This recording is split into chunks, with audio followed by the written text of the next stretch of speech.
Oh, hi! You're here early. Sometimes it's good to be early. But our show starts at a specific time. You should remember that. Let's get started then, shall we?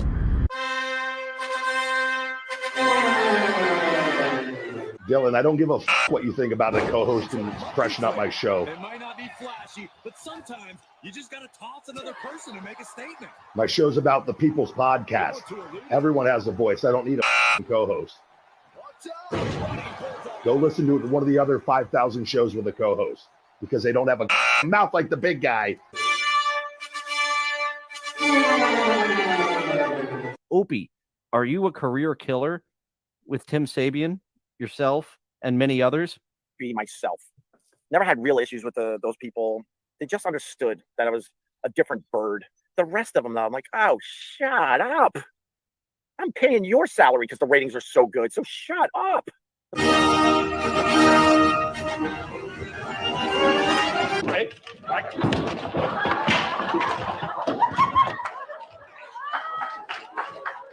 Live from Somewhere. it's Dillon.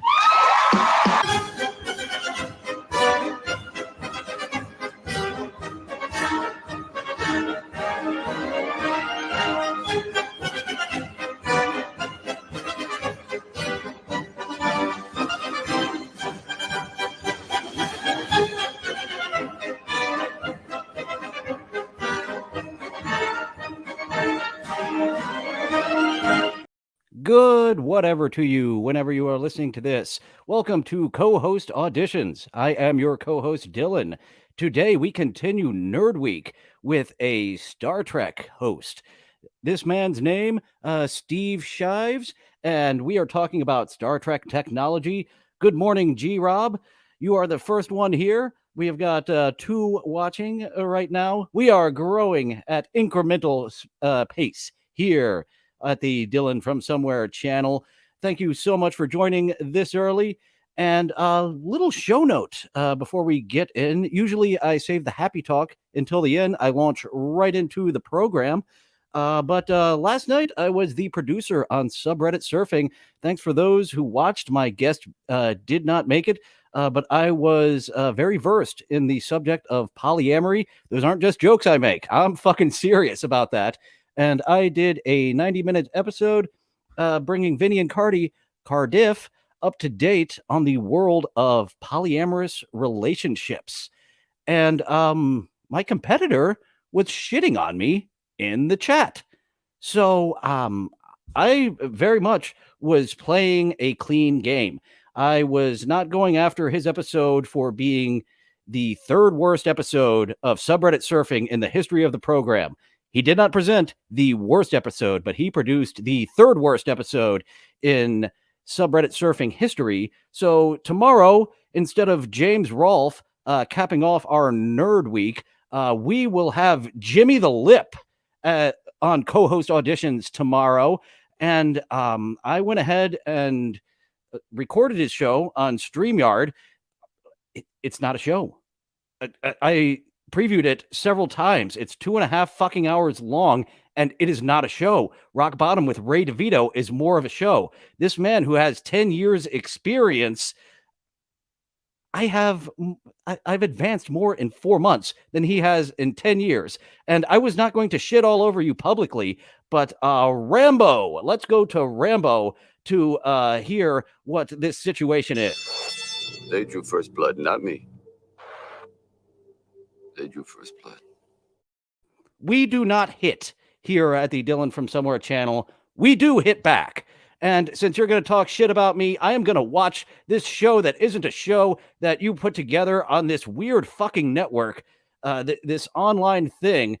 And American Cupcake, I did not get fucked. Jimmy the Lip has many of his, he had his sock accounts commenting. He's stuffing the ballot box. We still have until the weekend to go, and I will spend.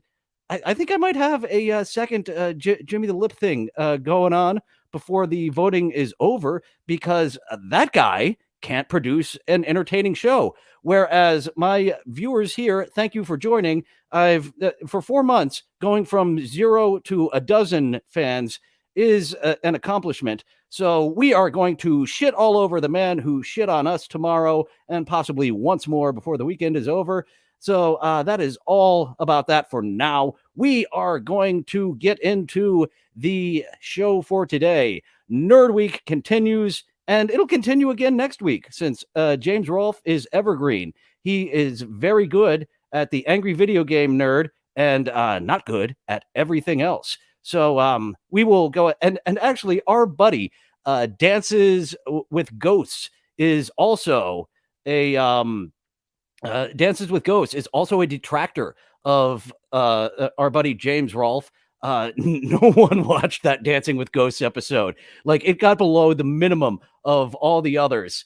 American Cupcake, that's what I'm saying, bro. You had fans on your side, but he sure was playing dirty. Yes, sir. And I was trying not to play dirty. I was in the chat on his episode, getting in some fun quips, but going to Discord to say this episode fucking sucks. And now I'm saying it publicly. Your episode fucking sucks, Jimmy the Lip. You can't put on your own show. You cannot produce. A vote for Jimmy the Lip is a vote for sabotage of subreddit surfing. Do not let these sock accounts, do not let his DSP type fans who watch just because they're used to it take this away from someone who actually put on an entertaining show. Sure, he gets some points for actually having the guest follow through. My guest was feeling under the weather and could not make it. She really wanted to come. And I really wanted to have the female perspective of polyamory as well, since, I'm a dude. Dudes like to fuck. But polyamory is about love and relationships, not just about fucking. As I mentioned, it's the other swingers are all about fucking. Polyamory is all about fucking with emotion. But that is enough shit talking for now. I will be going to our buddy, our new friend, Steve Shives. This isn't a big account, so I will probably get under 30 views again, just like our friend Dances with Ghosts. But at least we're making incremental, small, little progress here. So Steve, tell us about how the holodeck is an HR nightmare. And it absolutely is. We will get more into the ethics of the holodeck after Steve gets us started. So here's something I've been pondering since my viewer Blue Tree commissioned me to ponder it. Hi, Blue Tree, and thanks. You ever think about how in Star Trek they can use the holodeck to create lifelike simulations of real people without their permission? That's weird, right? We talk a lot about the downside of the holodeck, how, as remarkable a piece of technology as it is, it keeps going haywire and trying to kill people. I've talked about that. Actually, yes, it has tried to kill people on multiple occasions. Those binary aliens took control of it, and then we had Moriarty become like an actual living being. And quick hello to everyone else in the chat. American Cupcake, G-Rob, De La, Isaac Walmart, thanks for joining early. You're usually joining a little later. I'm glad you could make it in early today. And Dabble Storian, a big news will be on with John Melendez at 3:30 Pacific time. So not particularly long after this show goes off the air. Wait a minute. No. I've got that ass backwards. 6:30 p.m. Eastern, 3:30 p.m. Pacific. Dabble Storian will be on John Melendez's show. That's a big appearance for Dabble Storian. Fantastic to hear. That in videos before. Besides doing YouTube videos, I co-star on a Star Trek themed comedy podcast called The Ensign's Log, created and produced by my best buddy Jason Harding. Jason and I have a nickname for the holodeck. We call it the Murder Bugs. Jason Harding. So he's no longer Jason Flaccid. But what about the downside of the holodeck when it's, God damn it, computer and program? Oh, look at Steve. He has fun. He's in a holodeck himself. And actually, since you're doing a little bit right now, people fuck the holodeck. This was mentioned on Voyager. There was an episode where Captain Janeway got a crush on an Irishman in the holodeck, And they kind of talked around, but implied, you're not fucking the holodeck, Captain Janeway? We're all fucking the holodeck. We're out here in the Delta Quadrant, away from anybody but these 63 other crew members. Why aren't you fucking the holodeck? And again, this was on Deep Space Nine, where someone wanted to fuck Kira, but she'd never been in the holodeck. She had never been scanned. He had a bounty out to get Kira's image into the holodeck so he could fuck it. And that was fuck it. That was the whole episode. The whole B plot of the episode was this pervert wants to fuck Kira in the holodeck. And he wasn't successful. I'm sorry, folks. It's been a few years since I used my off-brand holodeck, a holographic simulator, as far as the IP lawyers are concerned. I thought since this is a video about the holodeck, it would be fun to do it in here. I was going to start out in a simulation of my room where I usually... American Cupcake is familiar with the Binars. The Binars took control of the ship in order to save their race, and the ones who perpetrated it absolutely were like, we did wrong. Take us in. We needed to do this for the good of our people. And we know we fucked your shit up. So the Binars very much did maliciously take control of the ship for reasons to save their race. And the ones who perpetrated it were taken in to the brig. Oh, the holodeck was such an amazing adventure. Yeah, look, once they invented it, we all wanted to go play in the holodeck. We can go down to the lake. All we needed to go do is go in that room right over there, and we can go to the lake or go whitewater rafting. But of course, if your chief engineer keeps dislocating his shoulder whitewater rafting, you should tell him to knock it the fuck off. Shoot these videos and then reveal that I'm actually in the holographic simulator, and it would be a neat little surprise. But I guess that's fucked. On the bright side, at least this ain't no murder box. I doubt the damn thing could keep from glitching long enough to kill me if it wanted to. I find it funny he's calling the holodeck a murder box. I thought that was going to be saved for the transporter, because the transporter, and at this rate, I don't know if we're going to get to that transporter video, but the transporter, it takes your molecules apart and makes a copy of it. It kills you and then makes a copy of you when you transport down. That is an absolute murder machine. And that's why the doctor in the second season of TNG, she was an old lady and she was having absolutely none of the transporter nonsense at all. Oh, the Enterprise. The Enterprise. Oh, God damn it. Scott Bakula. That show stunk. Wasn't your fault. The first studio interference. Studio interference was a big reason that both Voyager and Enterprise did not live up to their full potential. And with Voyager, it was the Maquis. It was the crew was supposed to be part Starfleet, part Maquis, but the Maquis just put on Star Trek colors because of studio interference.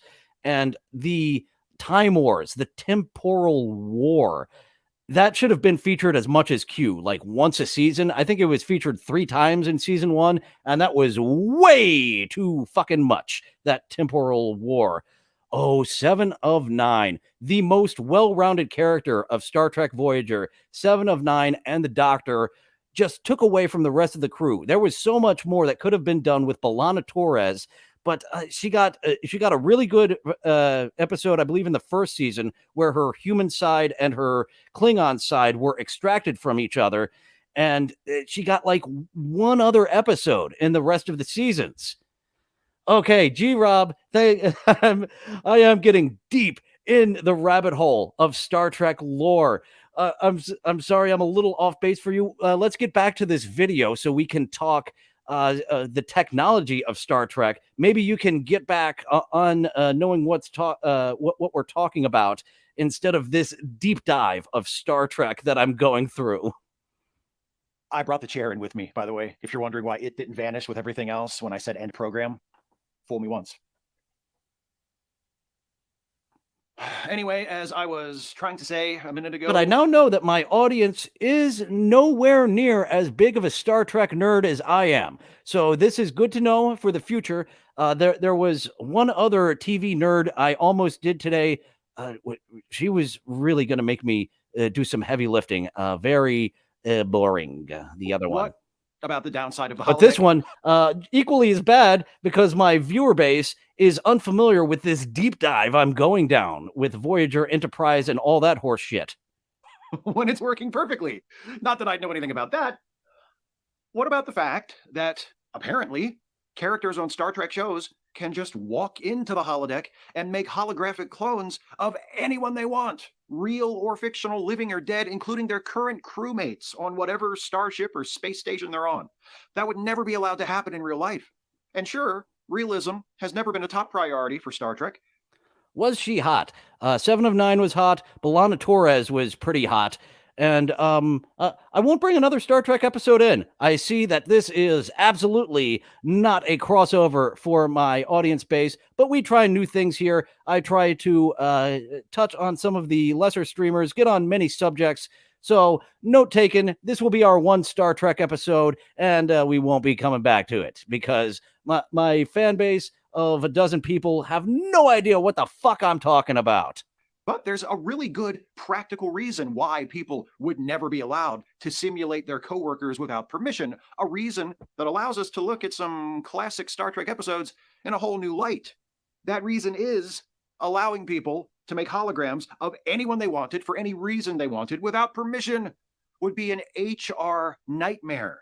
Let's start with probably the most well-known example of... Yes, this was a full episode of Barclay being the doofus everyman. Everyone was just so perfect on Star Trek until they introduced Barclay, and he was having fun with some carbon copies of his crewmates, and they were flipped the fuck out about it when they found out. A member of Starfleet using the likenesses of their crewmates on the holodeck without permission, Lieutenant Barclay, in the TNG episode Hollow Pursuits. This is the episode where we meet Barclay, or Reg, as his friends call him, and actually, do his friends call him that? Or more precisely, is that what he wants his friends to call him? Because we see multiple characters address him as Reg, and we never see him object, but we also never see him indicating that's what he likes to be called. What if he doesn't like Reg? What if he prefers something else? Because it's really his preference that ought to be respected. Other people shouldn't have the right to just call him whatever they want. If that were the case, I'd want to call him Bark. Might be cool, right? See him coming towards you down the corridor. What up, Bark? You walk into 10 forward and see him sitting there. Oh, hi, Bark.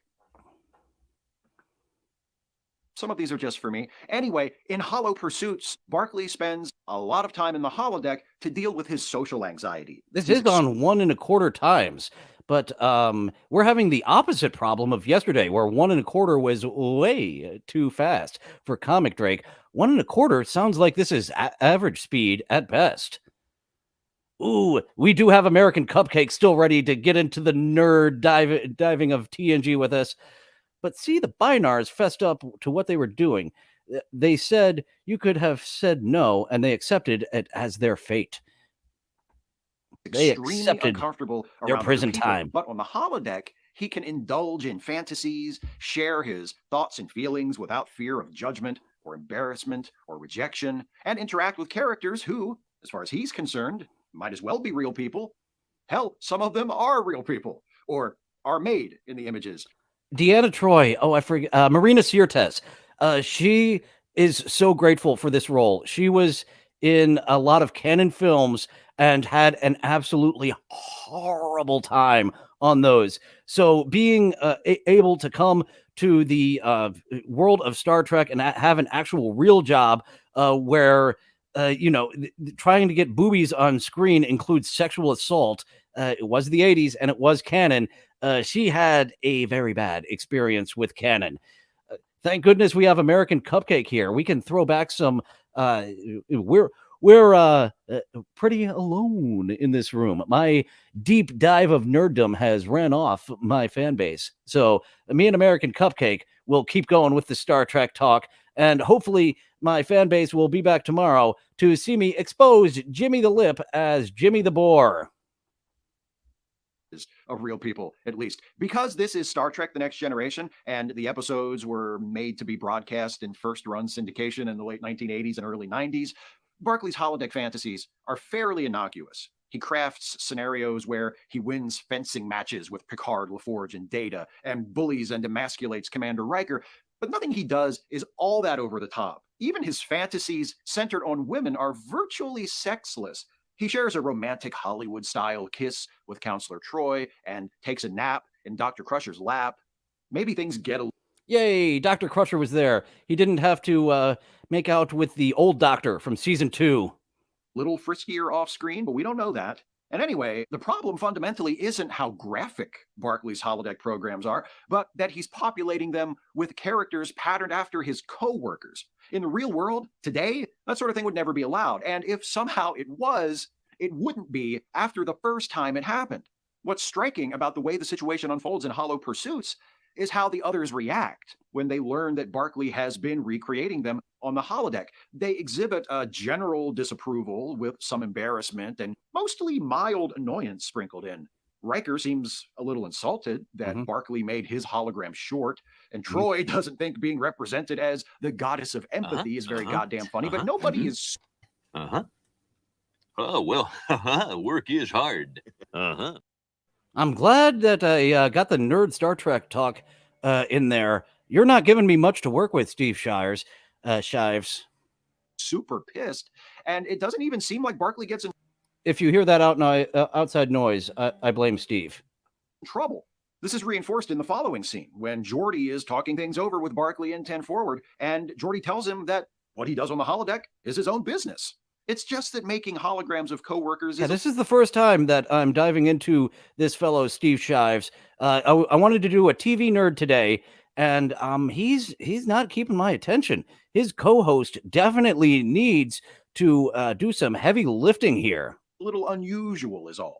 So maybe I need to reframe the topic of this video a bit, because we, drawing upon our experiences and our assumptions, might assume that the holodeck must be an HR nightmare, but judging by what we're shown in the various Star Trek shows, it doesn't seem to be. People are able... Is he going to get into how Voyager, everyone fucks the machine? Thank you, Dayla. Hit that like button or be afraid of receiving terrible news in the future. And as Dayla mentioned earlier, we will do a post-show chat in the Discord right over here. And we will do that again every Tuesday and Thursday after the show. Get a post-show talk over on the Discord. American Cupcake, you see her boobs in Death Wish 3, and it is during a sexual assault scene because the director didn't know how to get boobies in his movie otherwise. Death Wish 3 is... I fucking love Death Wish 3 so much. That is such a fantastic, shitty movie. The people cannot wait for Death Wish to come and kill all the teenagers in the city. Oh, thank goodness. Yes, that was a nuisance. That was absolutely called for, killing those teenagers who were a nuisance. To simulate... But as uncomfortable as that scene is, I am a Marina Sirtis fan. I'm going to have to watch Death Wish 3 for the ridiculousness and her boobies. Other people in the holodeck without permission. Some of them do, and nobody really seems to think it's that big of a deal. They really aren't kidding about that humanity has evolved shit, are they? Yeah, we've eliminated poverty and war and racism. Accumulating wealth is no longer a major motivating factor in people's lives. We explore the stars alongside numerous other sentient species. That's great. But seriously, nobody has a problem with people using their likeness on the holodeck without permission? Anybody who wants to can just do it? And even if someone did care, it wouldn't be a problem anyway, because apparently, going by what Geordi says to Barclay, most people don't do it, even though there's nothing to stop them? Why wouldn't you? I want to play with my friends. I want to do some naked hugging with Marina Sirtis, with Counselor Troy, but all she wants to do is talk about fucking feelings. I want to be a swinger with Troy. I don't want to be a polyamorous with Troy. Think just for a second about how bonkers that is when we judge it by our real-world standards. This isn't Barclay's personal holodeck at his house. One would assume... Thank you, viewers, for coming back. We had a dip there when I got really deep into the Star Trek lore, and we are back up to our regular amount of viewers for this show of some. Do whatever he wants in there. It's the 24th century, so the create a character tool must have so many options, it's unbelievable. This is the holodeck aboard the Enterprise, a Starfleet ship where Barclay, a member of Starfleet, works. And apparently, Barclay, or anyone else, can just walk in there and say, hey, make me a hologram of Dr. Solar, who's all up on my jock. And the holodeck goes, coming right up. Actually, I did see some of those social justice warrior videos of Steve Shives, and I was like, well, those are not going to be one I choose. There's a few Voyager videos that were in contendership, but Voyager, not a lot of fans of Voyager. Deep Space Nine or maybe TNG, just talking about those specifically would be an episode, but Voyager, no one gives a fuck about. See, he is taking this from the social justice warrior view. He sucks. So, yeah, Steve, I am less social justice warrior than you. You may just want to cancel me since I don't agree with you 100%. That's what people go to. But we could have a little difference of opinion, Mr. Shives. Up. And before you know it, there's Dr. Solar. Actually, an incredible simulation. And she is blowing your mind. It's unsettling enough. And your wiener. Barclay, a relatively junior member of the crew, doing that sort of thing. What if a more senior officer did it? What if Riker did it? Not that he'd ever need to. Know what I'm saying? Respect. Riker fucks. He doesn't need to fuck a simulation. He fucked that.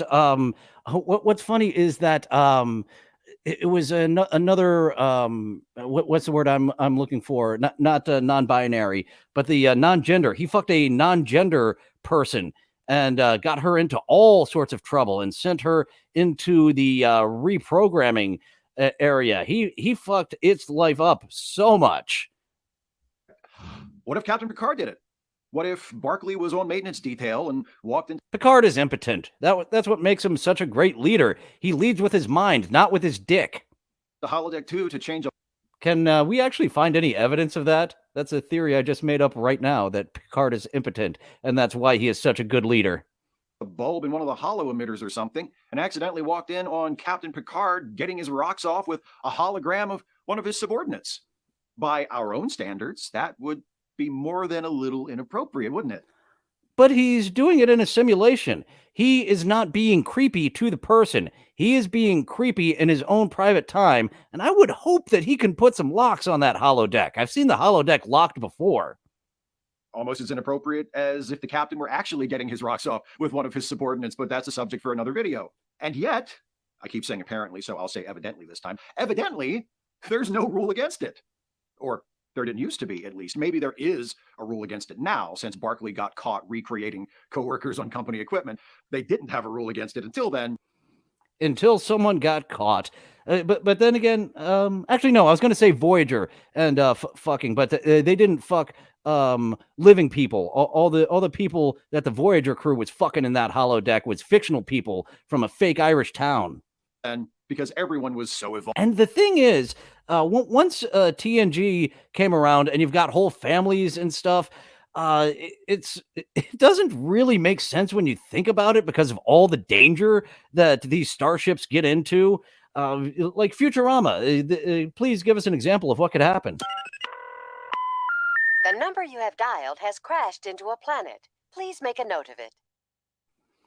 They could crash into a planet, and they've got all sorts of families on there. What did the kids do? Actually, yeah, we did see the kid doing the holodeck room in Voyager. On to that sort of thing. They didn't think they needed a rule. It's like, you know those little packets of silica gel that come in the box with a new pair of shoes or a bottle of vitamins or something? And on the front of the packet, it says, do not eat. And you sometimes wonder, why is it necessary to print that on there? Who would even think to eat it in the first place? Although maybe that's not fair. Maybe it's not a matter of social evolution so much as resignation. The holodecks aboard Starfleet ships appear to be pretty top of the line. That's not the case everywhere. Quark's holosuites on Deep Space Nine don't have the ability to just conjure a perfect image of anyone you say on demand. We can infer this from the episode Meridian from Deep Space Nine's third season. Yep. Here's the guy. Here's the pervert that wanted to fuck Major Kira, but she wouldn't let him. So he was like, "Oh boy, I need to get her image so I can fuck her image." When this weirdo, played of course by Jeffrey Combs, the king. Jeffrey Combs, American Cupcake. You and I can go on and on about Jeffrey Combs. He is such a fantastic actor, a reanimator, so amazing, and he played so many great parts under so many prosthetics in Star Trek's. Oh, the Blue Alien in Enterprise. The Blue Alien in Enterprise supposedly would have been part of the main cast had they got another season. And we majorly missed out if that was the fact that Jeffrey Combs' Blue Alien was going to be a regular on the next season of Enterprise. But too little too late for Enterprise. They started course correcting their shitty episodes a little late and did not get that next season. Of unpleasant yet captivating Star Trek characters asks Quark for a holographic sex doll made in the image of Major Kira. Quark is forced to resort to all sorts of shenanigans in an ultimately failing attempt to grant that request because just walking into the holosuite and saying, "Hey, make me a hologram of Major Kira who's all up on my jock." This was a suggestion by no one. This was me looking for a television nerd to fill in on Nerd Week. And as I said, the angry video game nerd will be put off till next week. And it's not even the AVGN. It's James Rolfe. James Rolfe is a boring fucker. Very much like Steve Shives. So we will not be returning to Mr. Shives, I don't believe. An option. He's making me do as much heavy lifting as Jimmy the Lip will. That fucking bore. But we know it is an option in the holodecks aboard the Enterprise and presumably other Starfleet ships and facilities as well. So what if the imaginary history of simulating real people on holodecks without permission is analogous Absolutely, to the real history James Rolfe sucks, De La. He had a hit with the angry video game nerd, and everything else is fucking horrible. The movie is baffling. I've mentioned it a few times on my show. Every single decision that James Rolfe made in making that movie was wrong, from the script to the shooting schedule to the casting.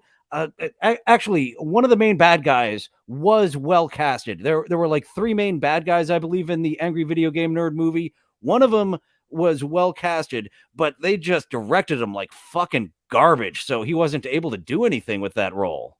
Of prohibition in the United States. When the technology first reached the simulate anyone on demand stage, the Federation Council or the United... Yeah, no fucking way we're getting to that second video. I don't know if we're going to get to the end of this video. Jesus, Steve.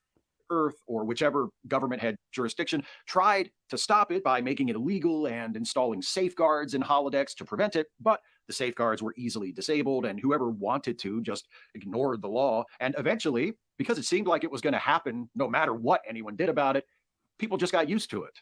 Not everyone liked it, but they figured there was nothing they could do to stop it. In time, the American Cupcake making his way across the U.S. on his trucking trip, be in Omaha about 9 p.m. Just gotta run. Thank goodness it's a run and not the runs. Those are absolutely the worst when you've got to be stuck in your vehicle for hours on end. Laws against it and the safeguard mandates were repealed because what was the point? Then again, maybe I'm reading this situation wrong in another way. Maybe not everyone in the 24th century is okay with the kind of thing Barclay does in Hollow Pursuits. Maybe those highly evolved humans aren't so much better than us after all, the pricks. Jay Sherman, what do you think of Steve Shives' views and his videos? It stinks. Are you sure? Maybe you want to give a few more words about Steve Shives and his Star Trek analysis. It stinks. It stinks. It stinks. I can't disagree with you, Jay Sherman. You got a point. And maybe, just maybe, I shouldn't be drawing sweeping conclusions about prevailing attitudes regarding non-consensual likeness usage on the holodeck from Geordi's reaction to Barclay, because... That's right. Oh, he's getting to the Geordi episode where he made nice with the woman who created something, and then he meets her in real life, and she fucking hates him. She's the absolute opposite of the friend that he made in the holodeck. and they make good friends in the holodeck, this fictional version of this woman. And then in real life, and poor Geordi, by the way. Did Geordi ever get the woman?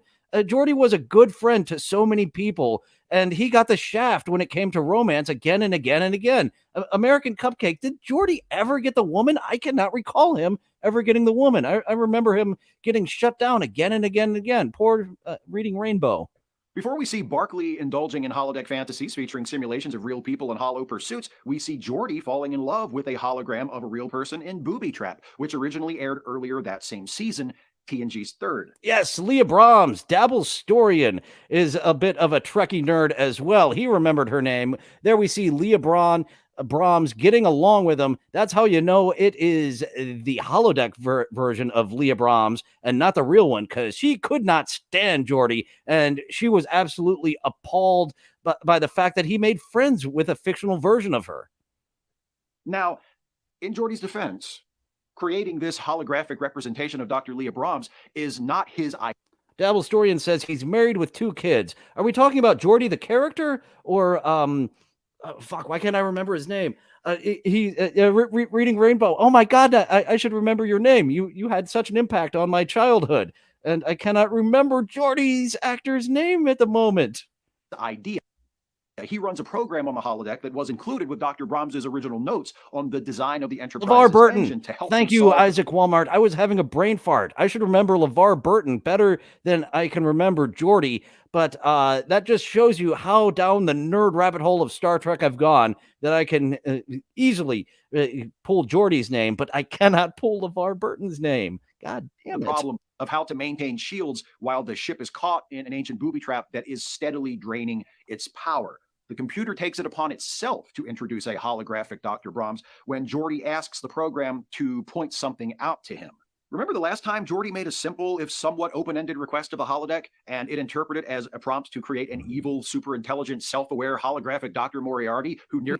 Yeah, and then they got a cease and desist and didn't bring back Dr. Moriarty for about 5 seasons. They must have got that cease and desist worked out to bring Moriarty back eventually. Really took over the ship. This is better than that, at least. Even the all-important next step in the creation of Hollow Leah isn't something we can really blame Geordi for. After she initially appears, Hollow Leah functions as a kind of interactive narrator for the program. She listens to Geordi's questions and then spits out an appropriate response from... What a good listener. ...from the notes written by the real Dr. Brahms. Geordi asks the computer to create a simulated personality for the hologram based on the real Dr. Brahms to make Hollow Leah easier to work with. The computer does. And the computer got it fucking wrong. And in like half an hour, this happens. And look, I'm not here to judge. Geordi's lonely as established by his shitty date with Christy. Oh, speaking of interracial kisses on Star Trek, the first interracial kiss on television was supposed to be Spock and Uhura. But no. Shatner saw that and he was like, I get the first interracial kiss. And listening to Jim Cornette, the wrestling history, there was actually the first interracial homosexual kiss on a wrestling program, because that was just something that one of the wrestlers would do to distract his opponent. And, you know, he didn't even think that I'm a white guy and he's a black guy.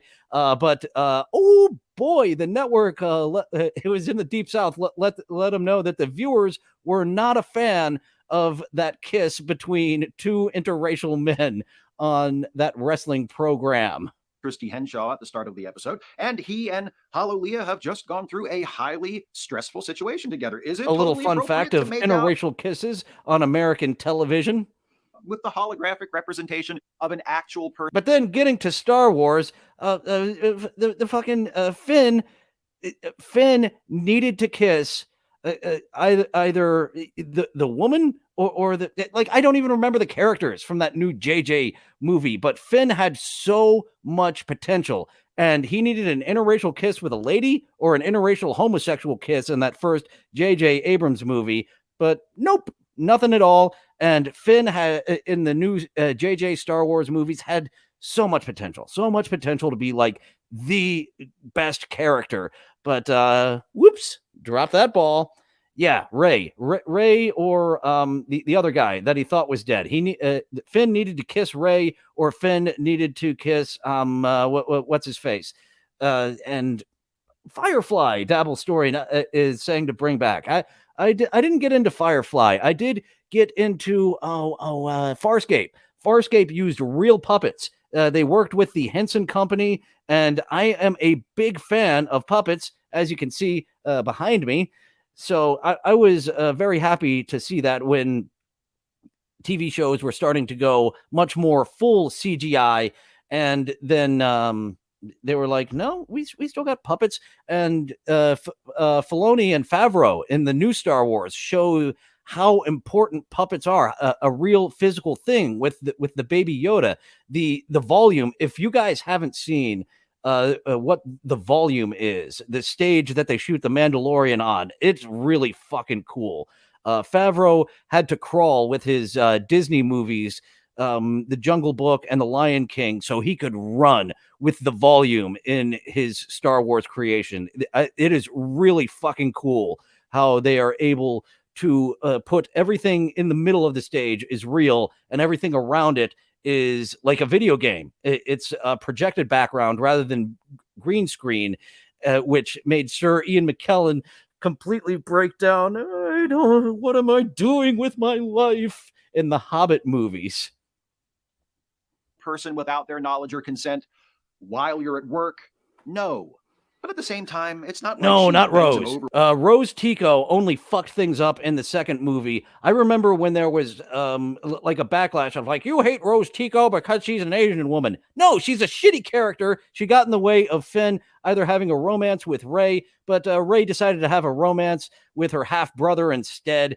And the other guy, whatever, Poe, the other guy, Poe, Finn should have had a romance with Poe or Rey, and Rose Tico came in that second JJ verse and Star Wars and just muddled things. You think Finn might be gay? No, let's make this terrible character and then claim people are racist for hating this terrible character. It was a terrible character. Over one of those consoles and milks his prostate. It's only a kiss. But see, that's only half the story. It started out with a kiss. How did it end up like this? I've already talked about this in another video. Oh, you and your wordplay, Mr. Steve. Let me give you a golf clap. You need a co-host to fill this with jokes. You think these are jokes, but they're not. Get too deep into it here. The relevant bit here is Dr. Brahms' reaction. We're in the 4th season TNG episode Galaxy's Child. Dr. Brahms enters the holodeck, unknowingly replays a bit of Geordi's program from Booby Trap, sees the hologram of herself speaking suggestively to Geordi. It's the every time you touch the ship, you're touching me bit, and is definitely not cool with it. Her reaction is a lot more in line with what I think the reaction of many people in the real world would be. She feels like her privacy has been invaded. She feels used, cheapened, and violated. And that's when she's... And Geordi wasn't even fucking it. He was just friends with it. Do not be friends with this fictional version of me. Of course, even in the holodeck, Geordi is friends with the girl that he loves. We saw that kiss, but I remember them having a very friendly dynamic. Isaac Walmart asking where to vote for the subreddit surfing producer, and it's in the community tab. You must be a big kahuna, a member of the subreddit surfing channel, to vote for my episode, my oddball entertaining episode, or if you want to sabotage the second season of subreddit surfing. I'm just going by the evidence presented. Jimmy the Lip came forward with the 3rd worst episode of subreddit surfing is what he produced. And if you want to sabotage the show, you can go with Jimmy the Lip and all his sock accounts and his DSP like viewers that he's bringing over from that weird fucking streaming site that he's on. Yeah, he did kiss her at the end. They showed the interracial kiss, and like still in my mind they were only friends. Barclay, there was a whole episode with Barclay being obsessed with the holodeck. Yeah, he had to, it might have been multiple episodes, but yeah, Barclay had an addiction to just playing. He wasn't. He didn't even have a sex addiction with the holodeck. At least, not that they showed us. He's just inferring the really nasty stuff. Can you imagine what her reaction would be if this actually was a sex program Geordi had made using her likeness? Would Geordi even have a job? Whose decision would that be anyway? Captain Picard's? Probably, since Star Trek shows tend to depict things as being handled in-house, as it were. Forget the hypothetical sex program. What if Dr. Brahms had complained to Captain Picard about what she did see on the holodeck? In the actual episode, Geordi explains that it's not what it looks like, and Leah is skeptical at first and pissed at him for a while, but apparently she doesn't report anything she saw, and eventually she and Geordi work things out To Leah Brahms? between them in part as friends. But what if Leah had gone to Captain Picard and said, look, Geordi says he didn't intend to create a hologram of me, and he was only using it to help him solve a crisis that threatened the ship, but when all that was over, he still went back to the holodeck and made out with the hologram of me, and I think that's gross and invasive. What would be... She would have a major problem with Barclay.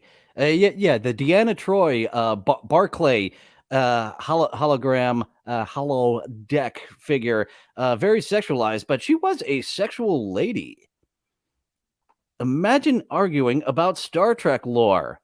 Here we are arguing about Star Trek lore. And as many viewers as I ran off at the beginning, I won't be doing this again. Once again, thank you for coming back after being like, ugh, what is all this B'Elanna Torres? No one likes Voyager. Even people who like Voyager don't like Voyager.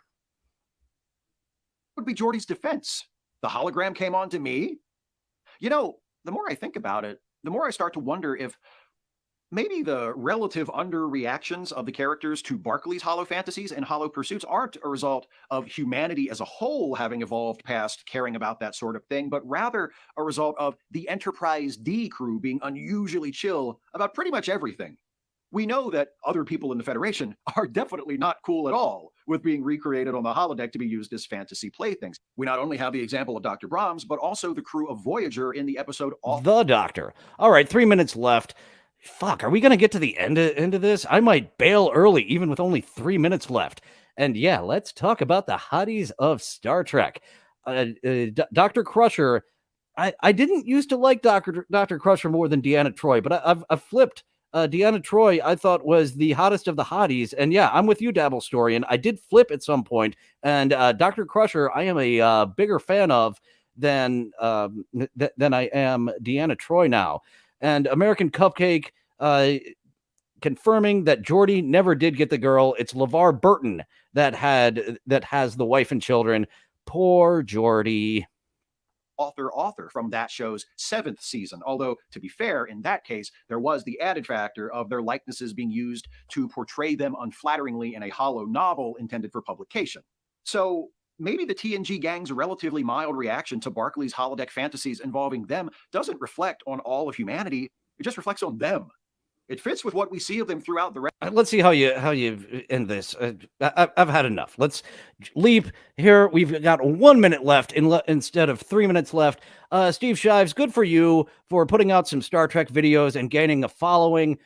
If you would like someone that would be a little bit combative with you to have some verbal back and forth barbs, give me a call. If you want someone that'll just agree with you, you'll probably cancel me because I agree with you on some things and disagree with you on other things.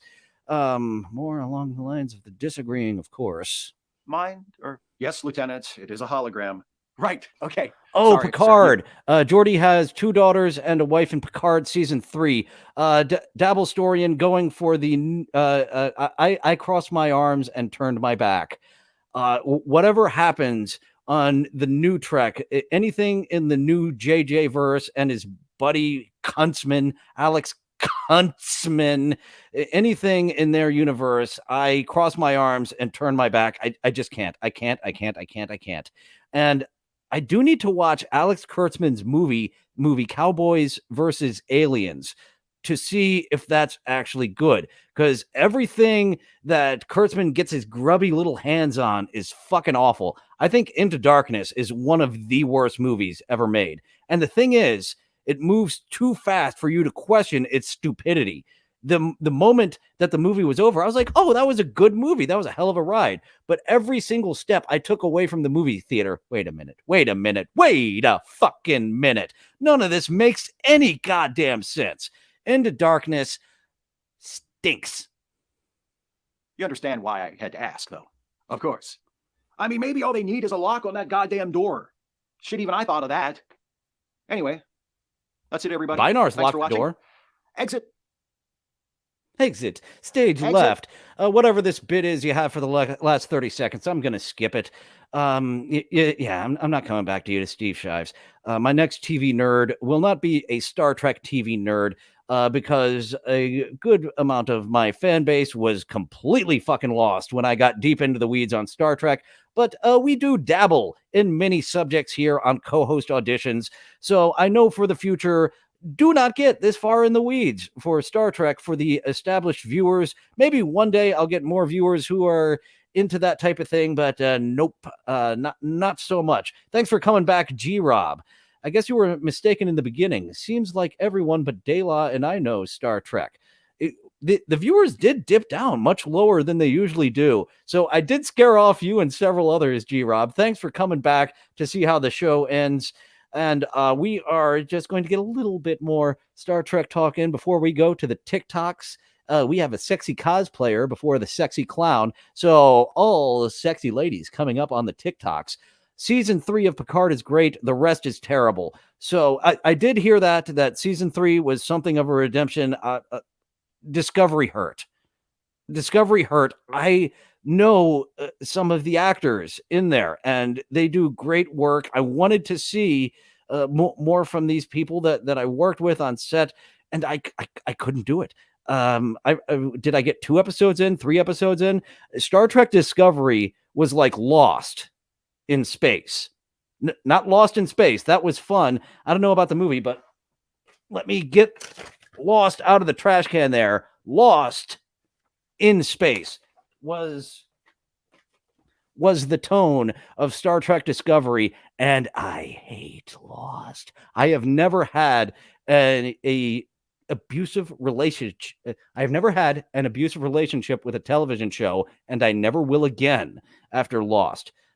And once again, that was Alec Kurtzman, Carlton Cuse, Damon Lindelof. I will not watch anything with Cuse or Lindelof anymore. The way they abused, and I watched someone who did a deep dive recently on those Lost episodes, and the way that they really gaslit their audience of like, answers are coming, and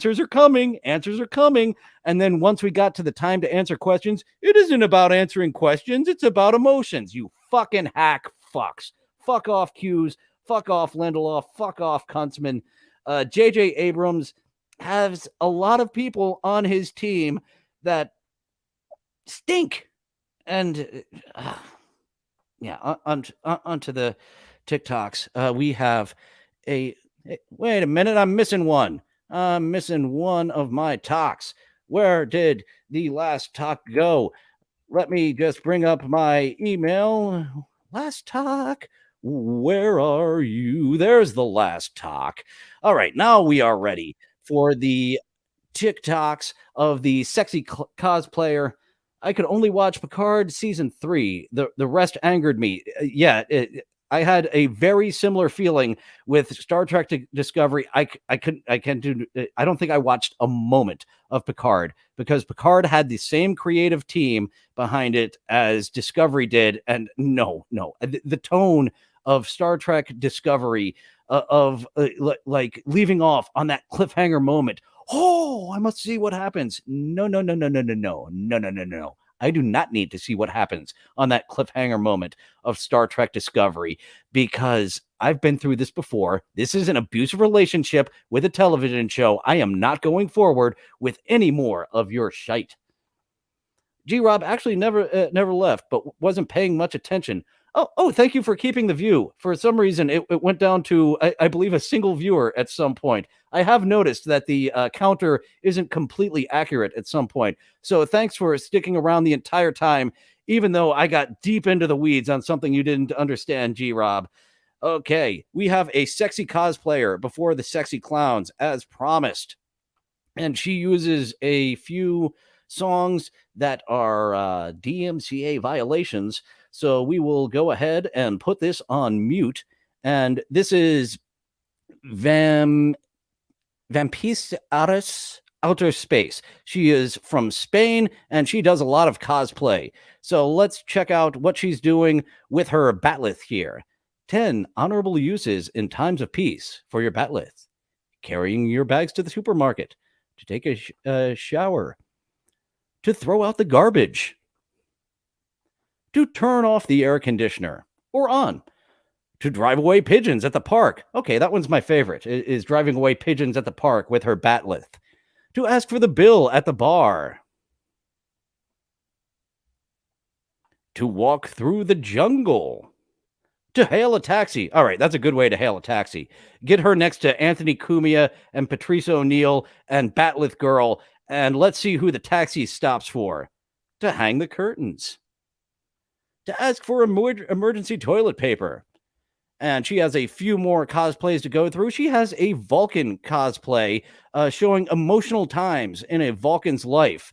As we know, Vulcans are the logical species. They do not like emotion unless it's Spock and Into Darkness. Ah!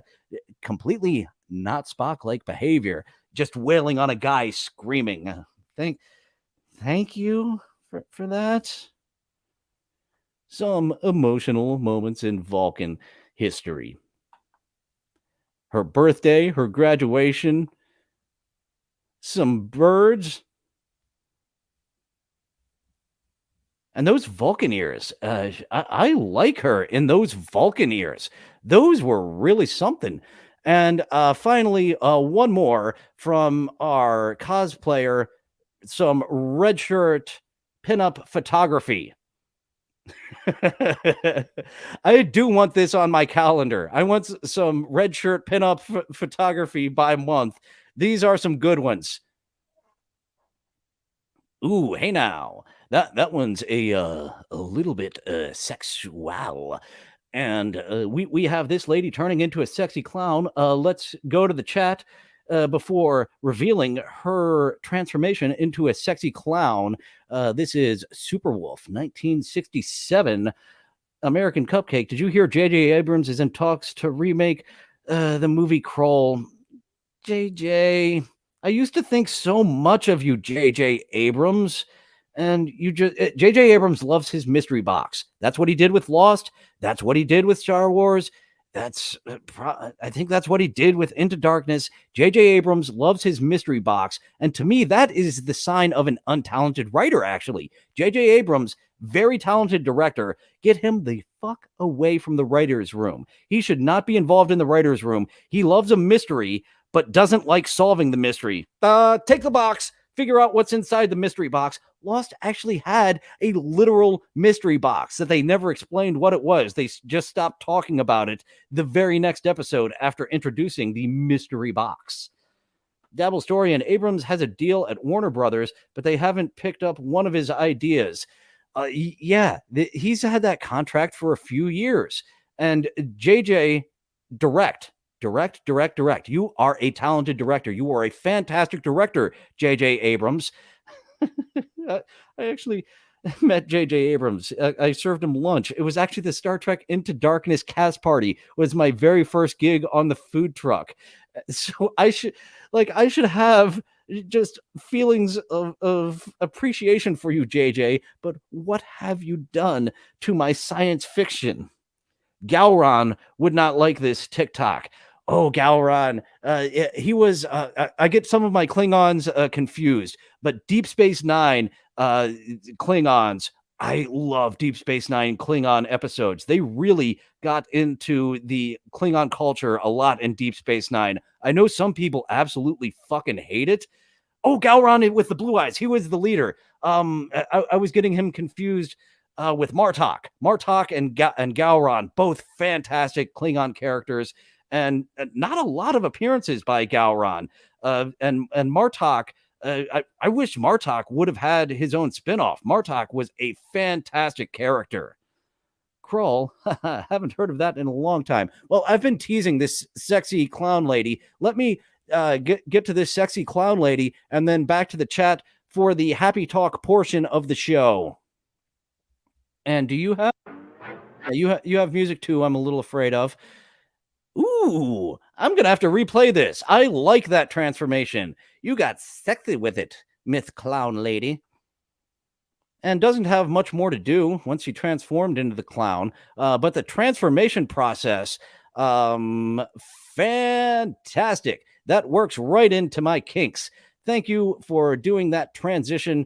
I wish you had a little more going on in the after part, but that'll do. A smile will do, because that transition was absolutely wonderful. Super Wolf 1967. And now back to the chat. That was our show for the day. We are going to do a little happy talk and then get on out of here. Isaac Walmart hasn't heard of Kroll in a long time, nor have I. Dirty Dalish fan confirmed. Dirty Dalish, yeah, she does wear the Vulcan ears. She's a very attractive lady. I've only tuned in for one of her streams. Someone dropped it into the Radish Diff Discord, and I was like, oh, I've seen her chatting. Let's go see what her show is about. Oh, that was the one where Bill Loney got his titties out. I remember that now.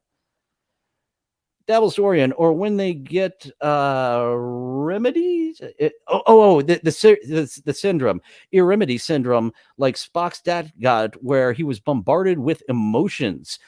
That was such a problem. Fuck me, Dillon. Trek nerds are too much for me, and that's why I dabbled in this. And I will I won't be coming back to it, because my small fan base here, 2 people, that's like nearly 25-30% of my fan base, are lost here. Lost.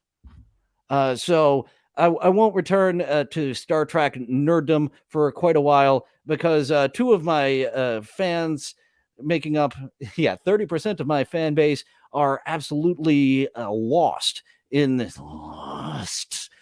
Star Trek talk. So I only watched Next Generation. I think that's what it was called. I highly recommend Deep Space Nine. Deep Space Nine had a really good pilot. Its first and second season, they're finding their ground, but third season onward, I fucking love Deep Space Nine. I did not think that there would be any Star Trek that I would consider better than TNG, but Deep Space Nine I like even more than TNG, believe it or not, which TNG also in itself, it took season 3, I think, is really where things got going.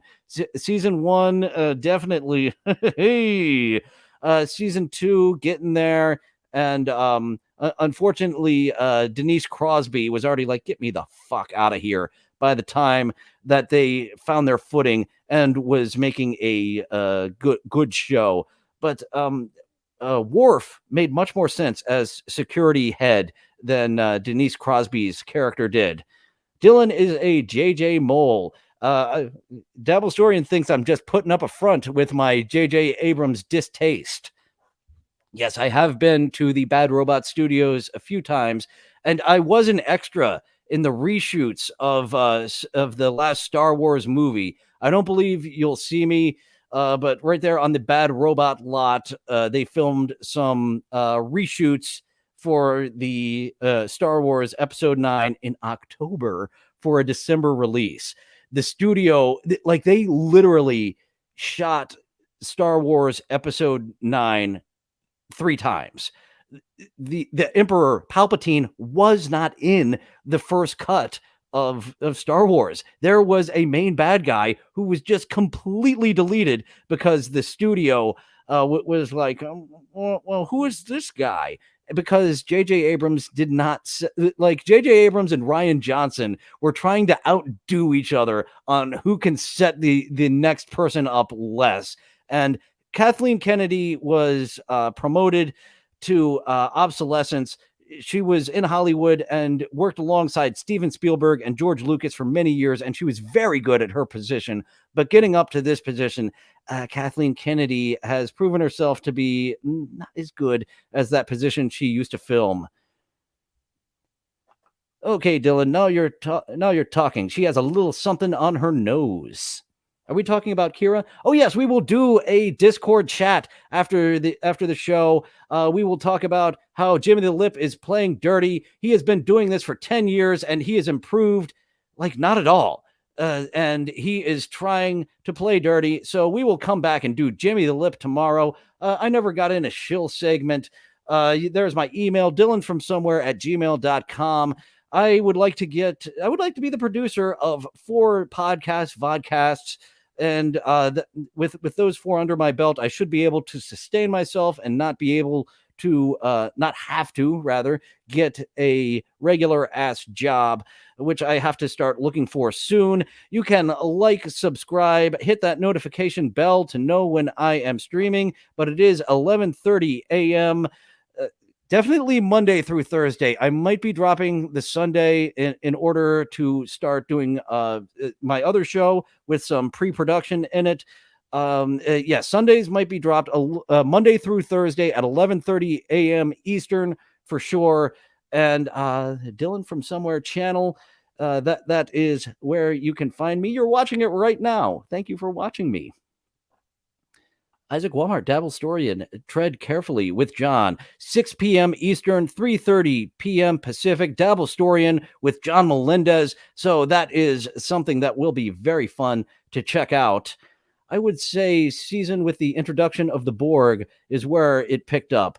I believe season 3 was the season finale of The Next Generation, where the Borg, season 3 to season 4, I believe was the best of both worlds. As your lawyer, don't violate the NDA. Let's make sure we know which NDA we're talking about so we don't violate it. That has been the episode for today. We got deep into Star Trek nerddom, and I exposed myself as quite the nerd in Star Trek. And I was a latecomer to Star Trek. It was my mid-late 20s once I started getting into the show. TNG and DS9 are definitely worth your time.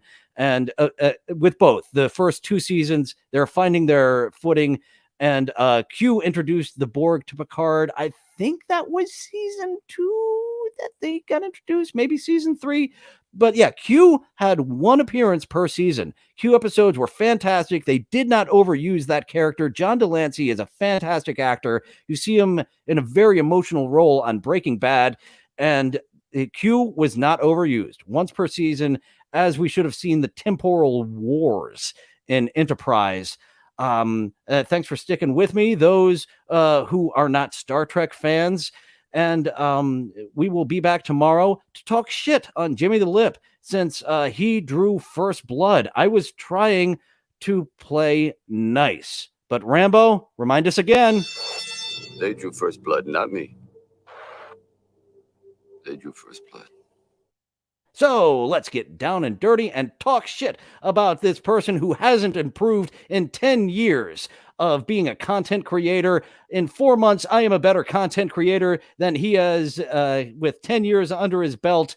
Jimmy the Lip, I would not be talking this shit if you did not come in to my episode to talk shit on multiple accounts and stuff the ballot box with your socks. My socks are not members of the subreddit surfing YouTube channel, but obviously you have at least 2 of them, and we are going to get down and dirty. This is now a dirty fight as we take it to Jimmy the Lip, Jimmy the Boar, Jimmy the Snake tomorrow on co-host auditions, and we have 2 new fetishes on TikTok around the clock on Thursday's episode, which we have not seen before. You may have seen them elsewhere. Maybe so, maybe not. We will find out. Thank you all for joining. Thank you, Star Trek nerds, for chatting with me. And thank you, non-Star Trek fans, for coming back or sticking with me the whole time, showing that you are indeed a fan of me.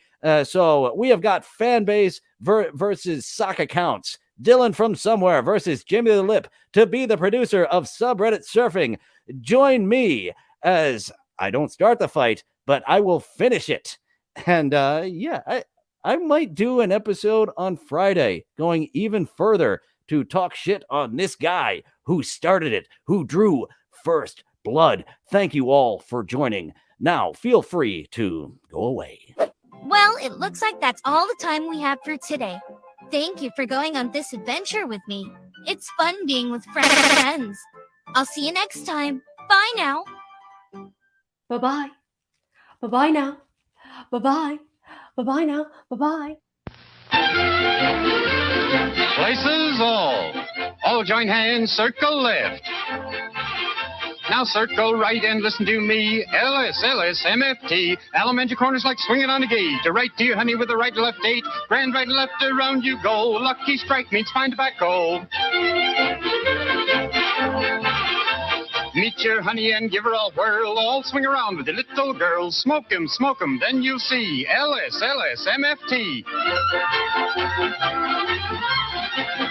Promenade and don't you fall. Promenade around the hall. Lucky strike is first again with tobacco men. Promenade straight down the pike. It's time right now for a lucky strike.